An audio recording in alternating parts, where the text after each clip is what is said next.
그래서 시간을 굳이 제가까지 앞에 안 해야 되니까 안 올렸는데 이걸 하면 이거 해야지 이렇게 들었었거든요. 잘하셨어요. 근데 제가 이제 이거는 그 저희 스쿠 과목 중에서 융합 프라임 사업 스쿠 과목 중에서 건강관리 서비스로 과목이 있는데 제가 딱 한 주차 강의를 하는데 그 촬영을 했었는데 한 주차 강의를 하는데 첫 주 인트로덕션을 제가 이제 강의를 했었습니다. 근데 내용을 전혀 잘 공부를 안 하는 분야여서 책을 좀 여러 군데를 좀 읽고서 찾아봤는데 앞에 내용을 조금 설명을 드리면서 이제 제가 그 강의했던 내용이 이제 1년 전에 녹화를 해가지고 기억은 잘 안 나는데 건강관리 서비스 개념을 얘기를 했대요. 이 얘기를 계속 얘기했었거든요. 원격 진료 이런 얘기를 하셔서 텔레닥이라는 회사가 있거든요. 원격 진료 회사는 얘기입니다. 2015년도에 6월 주식시장 상장했는데 2017년 작년도에 초에 이제 저희가 강의를 할 때 16.5불 안지혁 교수님 이 정도면은 별로 그래도 나쁘지 않은 회사인 거죠? 주가가 그 정도는 몰라요. 이 정도 되고요. 2만 원, 19,000원. 그다음에 이거 페이저라든가 이런 힐이라는 이런 회사들도 있는데 이거는 이제 의사가 직접 방문을 하는 회사고 내가 사이트를 들어가서 연결을 해주면 의사가 직접 집에 와가지고 왕진을 하는 이런 회사들이 이제 생겨나가고 있고요. 그리고 이제 이러한 원격 진료라든가 왕진이라든가 실시간 예약 서비스 이런 것들도 계속 되고 있더라고요. 내가 지금 당장 가야 되는데 뭐 미리 예약을 해서 가야 되잖아요. 그럼 어느 병원이 예약이 비어 있는지 확인해가지고 연결해서 내가 갈 수 있는 이런 산업들이 계속 있더라고요. 근데 저는 이걸 좀 이렇게 봤습니다.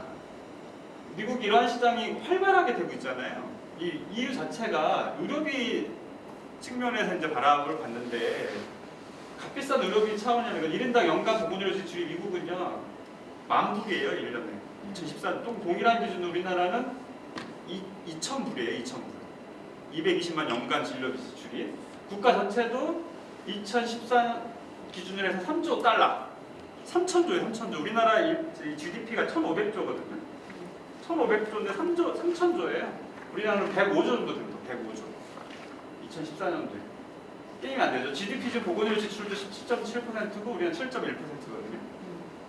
그러니까 여기는 지금 미국은 어쨌든 효율성을 극대화시켜서 뭔가를 정리하자면 안 되는 지금 상황이거든요.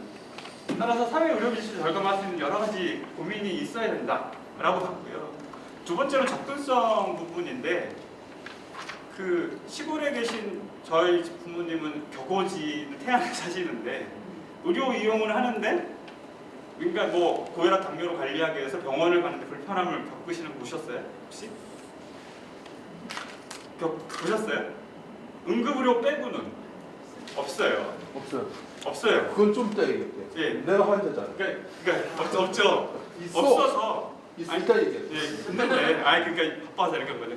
물리적인 접근성 측면에서 그러니까 예를 들어서 한 달에 한 번 내가 병원에 가서 찾아서 병원에 가서 진단 받고 뭐 환자 만나서 의사 만나고 약국 만나서 약을 받는 시스템 상에서 크게 접근성에 문제가 없다. 근데 왜 미국에서는 널스 프랙티셔너라는 제도가 왜 생겼습니까? 어쨌든 격오지 의사가 공급이 안 되니까 생긴 거거든요. 접근성의 문제를 해결하려고 생겼는데 우리나라는 그 문제가 해결이 된다는 거죠. 제가 처음에 이제 텔레메디슨이나 이런 부분에 대해서 공부하면서 봤을 때 문제 제기가 뭐였냐면 이렇게 그거를 관리를 하기 위해서 혈당 체크기 사야 되고요. 그 다음에 핸드폰 사야 되고요. 스마트폰 사야 되고요. 뭔가 앱을 막 사야 되는데 그게 통신사 입장에서는 계속 업그레이드를 해서 팔아야 수익이 나올 거 아니에요. 그러면 우리가 6개월에 한 번, 아니 한 달에 한 번, 뭐 2주에 한 번 가는 것보다 비용이 훨씬 많이 들 것 같더라고요. 저는 개인적인 생각에. 근데 그 부분에 대해서 이제 기술을 하시거나 하시는 분들이 이제 제 생각을 바꿔서 여러 가지 반론이 있다고 생각합니다만은 뭐 그런 부분이 있었습니다. 그래서 이 차이가 미국이 이렇게 빨리 발전하는 거는 이런 부분에 대해서 혁신적인 뭐 산업들도 있겠지만 백그라운드가 있지 않을까라고 봤습니다. 근데 이렇게 제가 강의를 했는데 건강관리 서비스로 해서 이렇게 강의를 했는데 학생들이 어떻게 받아주는지 잘 모르겠어요. 저는 약간 부정적인 시각에서 말씀을 드렸던 건데 이런 차이가 있는 겁니다. 그리고 이제 그래서 스마트 케어 측면에서 보면 이런 부분이 좀 더 각광을 받는 것 같다. 열라야 얘기라고 이제 신재현 기자라고 MBC 의학 전문 기자였는데 그때가 제가 기억하기로는 2006년도거든요. 2006년도에 이 동기들이 보건복지부에 서울대에서 가정의학을 했는데 이 동기들이 보건복지부에 공무원으로 대거 들어왔었어요. 그때 이때 아는데 이때 MBC 기자를 하다가 이 사람이 나가서 그 MBC 뭐 파업하고 뭐 그 정권 바뀌면 하면서 나와가지고 창업을 했는데 열라요 앱이라는 걸 했다는 거죠. 근데 저희도 이제 저도 애를 둘 키워왔지만 밤에 열나고 그러면 사실은 여러 가지 집사람이 뭐 환자를 안 보는 의사임에도 불구하고 그러면 좀 잘 할 텐데 그래도 당황스러운 경우가 가끔 있거든요. 그런 부분에 대해서 이제 적절하게 뭐 관리를 대처할 수 있는 부분에 대해서 할 수 있도록 만들어졌고 그래서 이게 이제 대박이 터진 거죠. 그래서 대박이 터졌고 이제 문제는 중요한 건 여기서 이제 헬스 데이터가 모인다는 거죠. 환자에 대한 뭐 이런 여러 가지들을 하면서 20만 명 이상의 열 데이터를 확보하게 되는 거죠. 이 데이터 열 측정하고 입력하고 해서 이걸 뭐 어떻게 하면 좋습니다를 권고를 하는 거기 때문에 이런 게 있고요. 그 다음에 건강관리 서비스를 또 관련된 부분을 하는데 카페웰 컨시어지라는 회사가 있답니다. 여기는 건강행동에 대한 보상을 해서 건강한 생활 습관을 만들어주는 이쪽 아이템들이 더 커진다는 거죠. 그래서 건강행동을 하면 보상을 해줘서 우리 이제 제가 이제 교학부장을 이전에 할 때 학장님이랑 제일 많이 한 게 술 먹고 같이 사람들이랑 같이 이제 설득하는 이런 일도 주로 했던 것 같은데 건강 생활 습관이 안 좋잖아요. 그러면 상을 주는 거죠. 이런 부분을 관리하는. 그래서 그랬는데 어떤 보상을 해줘요? 네? 어떤 보상을 해줘요? 정확하게 기억이 오래 지나가서 기억이 안 나는데 그 뒤에 또 있습니다. IBM 왓슨과 협력을 통해서 인공지능을 결합해서 행동 변화를 유지하는 유도하는 이런 것들을 했다고 합니다. 사용자가 직접 질문하면은 그 답변을 할 수 있을 정도로 이제 인공지능이 해가지고 했고요. 애플워치와 연계해서 또 애플워치가 측정한 데이터를 왓슨이 분석하고 이거를 사용자 건강 행동을 유도할 수 있도록 카페웰 컨시어지라는 게 회사에서 좀 했다고 하고요.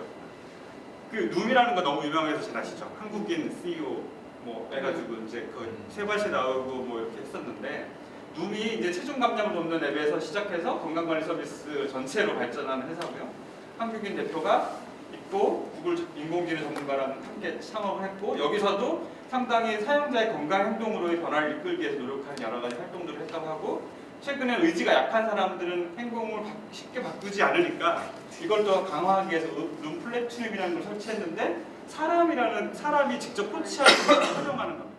오프라인 온라인 상으로 이게 스마트 헬스 가지고만 되는 게 아니고 사람이 직접 뭐 하는 부분들까지도 했고 의사 등 전문가 코칭이 좀 필요한 부분이 이러한 사람들의 건강 행동을 헬스 비헤비어를 바꾸는 상당히 중요한 요소가 아니냐라고 이제 본 겁니다. 서울대에서 참 이런 비슷한 건강관리 서비스를 코칭하는 걸 연구를 임상시험을 했는데 뭐 체중이 줄거나 뭐 그 관리를 잘하면 현금으로 줬대 바우처를 줬더니 그게 이제 제일 효과가 높았다고 합니다.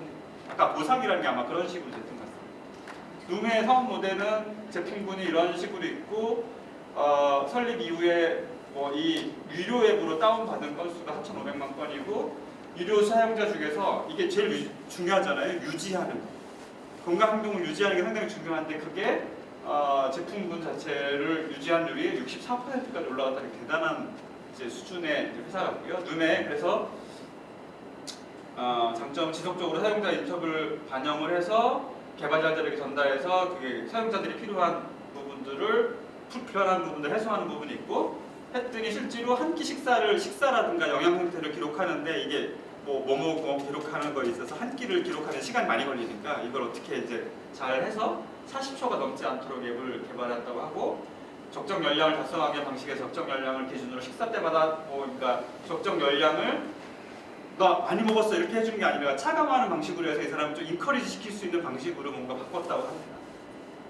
그래서 이제 이렇게 했더니 이제 이 자료가 상당히 중요한 거는 임상 데이터들이 상당히 모인다는 강력한 자료들이 모인다는 게 강점인 것 같고요.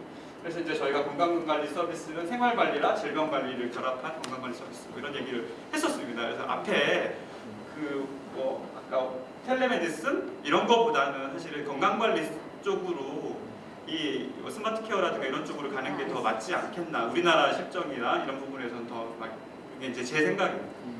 여기까지 말씀드리겠습니다. 서울대 실험했다는 게 이게 앱 때문에 사람들이 변화를 하는 건지 돈 때문에 변화를 하는 건지 돈인 것 같아요. 그거는 돈이에요. 섞여서 가정의학과에 했는데. 보기가 어려워요. 네. 그리고 아까 그거 얘기했잖아요. 아까 뭐죠? 그 전달 체계 관련해서 의원들이 절대 반대한다고 그랬잖아요. 최근에 많은 사람들이 그런 얘기를 하는데 예전에 몇 년 전에 보건행정학회 회장하신 전경 교수님 ACO 모델을 들고 왔는데 근데 그게 이제 뭐냐면 전달 체계를 뭐 예를 들어서 서울대 시스템, 세브란스 시스템, 순천향대 시스템 이렇게 가는 거. 그래서 의원부터 해가지고 종합병원까지 이렇게 해가지고 그 원래 이제 저희 보면 동네에서 잘 되는 소아과 천안의 이진 소아과가 엄청 잘 되잖아요. 앞으로 걸로 하죠. 병원. 근데 이진 소아과라든가 이런 데 왜 잘 되냐면 환자 그 전염병 그 질병이 도는 거 있잖아요. 그 시기에 잘 도는 병 자체를 엄청 빨리 디텍트해내거든요. 그래서 아파서 가면 거기 가면 어떤 질환이 도는지에 대해서 확실히 알기 때문에 바로바로 좀 이제 적절하게 처치가 되는데 혼자 개인 의원이라든가 저도 경험해 보면 개인 의원이라든가 혼자 솔로 프랙티스 하시는 분들을 보면 공부를 안 하시는 분들은 답이 없어요. 답이 옛날 쓰던 10년 전에 쓰던 약을 처방 계속 하고 계시는 거죠. 거기 가서 낫지가 않거든요. 그래서 어떻게 했냐 앞으로 개원이라든지 가족의학이라든지 뭐 내과 하시는 분들한테 얘기를 들어보면 이제는 솔로 프랙티스에서는 이제 경쟁력이 없다. 그룹 프랙티스를 해야 되는데 그래서 공유를 해야 된다. 이 공유 자체를 어떻게 하느냐? 헬스 시스템적으로 움직이자. 그러면 순천향에서 이게 교수들부터 하니까 이 정보 자체가 내려가는 거죠. 요즘에 최근에 발전된 약은 이런 거고 이런 부분이 있다라는 부분들을 공유하면서 이 시스템 자체가 환자를 제대로 케어할 수 있는 단계적인 모델을 가져가는 게 맞지 않겠느냐라고 이제 많은 사람들이 좀 요즘 얘기하는 추세에 있는 것 같습니다. 그래서 그 부분들을 좀 제가 이제 만난 사람들에 대해서 이제 같이 토론해 보면 그런 얘기들이 좀 많이 돌아가고 있어서 앞으로는 경쟁력을 갖추려면 그런 식으로 순천향 시스템, 뭐 의원부터 해서 그다음에 뭐 서울대 시스템, 아산 시스템 이런 식으로 경쟁을 하는 체계를 가져가야 어떻게 조금 더 그게 정답이에요. 그러니까 우리는 민간이 힘이 없어. 민간 힘이 없고 아까 얘기하신 오도윤 교수님 한 방에 깰 수 있는 거는 그 외수를 그 내수에서 끝내는 게 아니라 외수를 그냥 받아들이면 돼. 외수를 받아들이면 저한 방에 확 깨진다고. 예전에 금융권 같은 경우가 말씀을 좀 천천히 봐요. 무슨 얘기예요? 아니, 바깥에서 외수를 열면 되는데 왜냐하면 예전에 금융권 같은 경우도 한 A은행에서 농협에서 갈 수 있는 돈이 없었어요. 그게 없었어. 근데 외수가 깨지면 되는데 그게 이제 영리화하고 결부가 되니까 그건 또 복잡한 문제지. 이거 진짜 이거는 그 의료 쪽. 네. 근데 그 방법은 저는 100% 동의해요. 그렇게 가지 그래서 않으면 이제 설득을 하거나 민간이- 전체적으로 논의가 되는 의료전달 체계 거의 합의에 도달했대요. 의료전달 체계. 네, 지난번에 깨졌다 그랬는데 다시 깨졌다 그랬는데 다시 벌써 깨졌다. 추가 제안을 해서 그게요. 추가 제안해서 다시 조정될 가능성이 있대요. 근데 그건 역할 기능 분담 체계죠. 지금 아까 그렇게 백업이 돼야 되는 것들 뭐 네. 이런 것들까지 감안했다기보다는 네. 지난번 우리 메르스 정치적으로 좀 뭔가 겪으면서 정리가 되는 메르스 겪으면서 이제 의료기관의 어떤 종별 기능이나 역할을 좀 분담하는 체계에 포커스가 있다 보니까 그렇게 지금 이제 합의에 도달하는 것 같은데 사실 깨진 이유가 뭐였냐면 그 의원급이나 병원 작은 중소병원이 수술을 하는 거 이제 그런 것들 기능을 1차 의료에서는 없애야 되고 뭐 2차 의료에서는 어느 정도까지 인정하고 이런 것들이 아니었는데 이제 그 1차 의료기관에서 그걸 못 받아들여서 1차 의료하는 기관에서 못 받아들여서 그게 결렬됐는데 이제 중간 대안을 다시 그 병력에서 제안을 했대요. 제시를 해서 좀 조정이 되고 있대요. 근데 한 가지 지금 그 이제 각 나라마다 의료비 줄이기 위해서 엄청난 노력을 하고 있는데 우리가 아직 의료 포션이 적다고 이게 이제 성장 추세는 증가 추세는 세계에서 뭐 그렇죠. 앞서가고 있거든요. 그러니까 우리가 너무 적으니까 이렇게 접근하는 것보다는 지금 이제 일본이 어떤 상태냐면요. 우리가 생각하면 돈이 더 들 것 같은데 병원을 더 이상 못 짓게 한 거예요. 병원을 다 동결했어요. 그래서 몇 년째 병원이 못 늘어나요. 그리고 병상을 이제 동결을 했는데 이 그 병원에 오랫동안 입원 못하게 해요.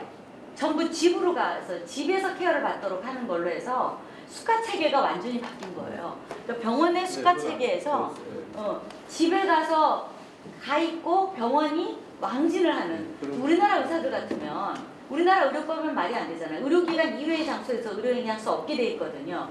근데 일본은 의료법도 다 개정하고 실제 병원 집에 가서 간단하게 해줄 수 있는 일들이 많은 거예요. 근데 그 사람들이 다 병원에 여태까지 누워 있었던 거죠. 지난번에 세종병원도 사실 마찬가지인데요. 화재 그 일반 병원 옆에 요양병원이 있잖아요. 그 사람 처음에 인터뷰할 때 뭐라 그랬냐면 자손들이 나는 일반 병원에 부모님을 모시고 싶다. 그러면 일반 병원에 와 있었고요. 그 요양병원에 모시겠다고 요양병원에 와 있었던 거예요. 똑같은 환자예요. 거의 비슷한 환자예요. 근데 일반 병원에서 그런 환자를 커버하고 있는 나라도 우리나라밖에 없고 근데 자식이 효도한다고 일반 병원에다 모셨다가 수백이 아니고 42명이 45명이에요. 5명으로 들었어요. 말씀하시죠.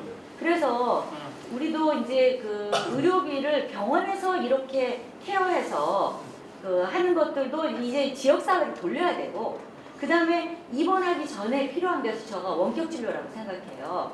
그러니까 내가 병원에 가서 하지 않으면 이제 그 뭐라 그래요? 복약 수능도 고혈압약도 중단해 버리거나 당뇨도 관리를 제대로 안 하거나 해서 중증화돼서 입원하게 되면은 훨씬 더 많은 의료비를 부담하게 된단 말이죠. 그 앞에서 좀 예방하고 사정 관리를 하는 데에 이것이 좀 활용될 필요가 있지 않느냐. 이제 외래 베이스로 진료를 하면서 그걸로 인한 입원을 예방하는 그런 의료비 지출 프로그램으로 반드시 좀 필요하다고 생각하고 전면적으로 원격 진료를 허용하는 건 말이 안 되는 거죠. 그래서 아까 저기 강은정 교수님하고 얘기했는데 이 문제도 수년간 끌면서 이루고 오니까 그러니까 이제 말씀드린 게 제가 그랬잖아요. 건강관리 서비스 방식으로는 좀 괜찮은 것 같다. 건강관리 건강 헬스 비헤이비어를 바꾸거나 만성질환 관리하는 부분들을 일부 근데 그 장비값이 너무 비싸요 지금은. 자, 그 부분에 대해서 그것도 기술이 점점 저렴화된다고 생각해요. 왜 아이폰이 가격이 주나요? 두 가지 코멘트인데 우선은 첫 번째로 그 아까 얘기했던 우리 그 실제 의료 행위하고 비의료 행위, 건강증진 행위하고 물론 건강증진 쪽이 헬스케어 쪽이 훨씬 더 시장도 더 클 수도 있고요 앞으로. 그래서 그쪽에도 우리가 굉장한 많은 노력을 들여야 된다는 건 뭐 동의하고요. 하지만 그것도 법제화가 우리나라 굉장히 어려운 것이 우리가 앱을 개발해 봤거든. 근데 그것이 실제로 의료와 관련된 내용, 뭔가 진단한다든가 그러니까. 아까 그 열난 것도 사실은 어떻게 하는지 모르겠어요. 그거 워닝을 하고서 하는지 모르겠지만 열이 나고 특히 하면 어떻게 처치해라. 처치해라. 뭐 근데 이런 거기에 권고사항이죠. 권고사항이지. 그게 의료 행위로 할 저기 뭐 등록이 되면 네. 저 허가받는데 거의 뭐 처방이라는 게 네. 아니니까 지금 가야 될 지금 그래서 이제 뭐 그런 이런 부분을 풀어줘야 된다라는 이제 얘기고 그리고 그 스크리닝 하는 거잖아요. 1차 스크리닝 그거조차도 지금 허가가 이제 어렵다는 것이고 그다음에 이제 비용 문제인데 이건 이제 우리 민수 단장님 말씀하신 거 일부분에 또 있었고 저도 이제 그 동의하는 부분인데 오늘도 제가 병원을 갔어요. 피부과에 여기가 뭐가 났어 금지로. 근데 오늘 보니까 여기 또 뭐가 난 거예요. 그래서 이거 좀 이상하다. 그래가지고 대상포진 갔어. 대상포진은 아닌 것 같고요. 갔어. 기다렸어. 한 10분 기다렸어. 들어오시래. 그래 들어갔어요. 그래서 내가 여기가 여기 들어놓고 보더니 아 이거요? 건조해서 그래. 약 제가 하고 왔어. 저는 병원에 가서 우리나라가 정말로 의료보험이 잘 돼 있고 의료 체계가 잘 돼 있고 잘 돼 있는 나라인 건 너무나 잘 알면서도 나는 그런 진료를 받고 싶지 않아요. 최소한 그 사람이 거기서 긁어내서를 뭐 한다든가 검사를 한다든가 뭐 이런 거를 해도 좀 해주고 그래야지. 아니 물론 그렇지 뭐 95% 이게 그냥 뭐 건조해서 그럴 수도 있겠죠. 그래서 내가 하고 싶은 얘기는 뭔가 하면 우리나라 보험 체계가 잘 되고 의료 서비스가 좋지만 이거는 많은 부분 허점이 있어요. 맞아요. 더 좋은 더 저기 그 환자에 대해 신경을 쓰는 그런 형태의 진료로 가야 된다고 생각해요. 아까 당뇨 환자, 뭐 고혈압 환자 뭐 별로 어려움 없으시죠? 어려움이 있어요. 문 열면 바로 내과가 있긴 있어요. 한 10분 가면 그래서 가서 파킹하고 올라가서 내가 한 20분 기다렸다가 딱 들어가면 이거 한번 들고 이거 앞에 해가지고 아 이상 없네 2달치 약 줘요. 그럼 30초야. 혹은 나 다시 해가지고 집에 와요. 나로서는 1시간을 버리거든. 내가 왜 그 1시간을 버리냐고. 그렇잖아요.